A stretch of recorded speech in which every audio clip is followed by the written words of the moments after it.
Hello అండి, నేను త్రివేణిని. Welcome to my YouTube channel. అందరూ ఎలా ఉన్నారు? ఈరోజు మనం కిచిడి ఎలా చేయాలో చూద్దాము.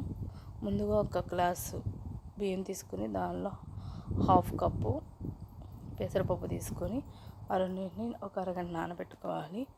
తర్వాత బాండీలోకి కొంచెం ఆయిల్ వేసుకొని దాంతోపాటు ఒక స్పూన్ నెయ్యి కూడా వేసేసుకొని మెల్ట్ అయ్యాక మన ఫ్లేవర్ కోసం బిర్యానీ స్పైసెస్ వేసుకొని ఒక స్పూన్ జీలకర్ర వేసేసుకొని వాటిని కలుపుకుందాము.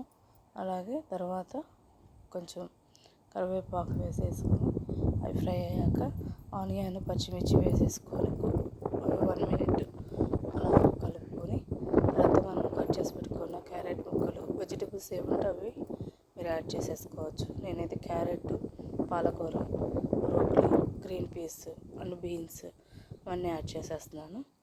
అవి యాడ్ చేసేసుకొని మొత్తం కలుపుకొని కొంచెం పసుపు వేసేసుకొని కలుపుకొని మూత పెట్టుకోండి. అలా పెట్టుకున్నాక 1 మినిట్ 2 మినిట్స్ కుక్ అయ్యాక దానిలో కొంచెం అల్లం వెల్లుల్లి పేస్ట్ వేసేసుకొని కలుపుకొని మళ్ళీ మూత పెట్టేసేసుకొని ఇవి కూరగా వెజిటేబుల్స్ అన్నీ కుక్ అవ్వడానికి కొంచెం సాల్ట్ యాడ్ చేసేసుకొని ఒకసారి మొత్తం కలిసేలాగా కలుపుకొని మూత పెట్టుకోవాలి.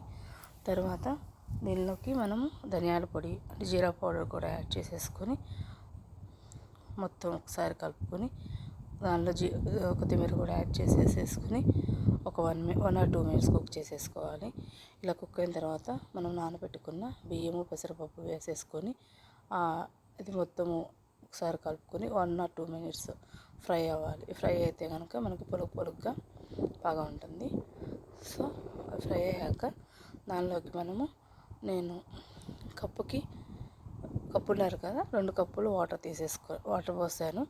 అవి పోసేసుకొని మనము ఇక దీనిలో రైస్ బౌల్లో ఇక్కడ మనం కొంచెం సాల్ట్ అడ్జస్ట్ చేసుకోవాలి. అలాగే మనం మూత పెట్టే ముందు కొంచెం నెయ్యి యాడ్ చేసేసుకుంటే టేస్ట్ బాగుంటుంది అనమాట. అంతే, దీన్ని రైస్ బౌల్లో పెడితే ఒక 10 మినిట్స్లో మనకి రైస్ రెడీ అయిపోతుంది. అంతే ఈజీగా మనము కిచిడి చేసేసుకోవచ్చు. పెసరపప్పుతో కిచిడి చాలా టేస్ట్గా ఉంటుంది. ఏమక్కర్లే, పిల్లలు కూడా ఇష్టంగా తింటారు. చాలా బాగుంటుంది. వీడియో నచ్చితే please like and subscribe. Thank you.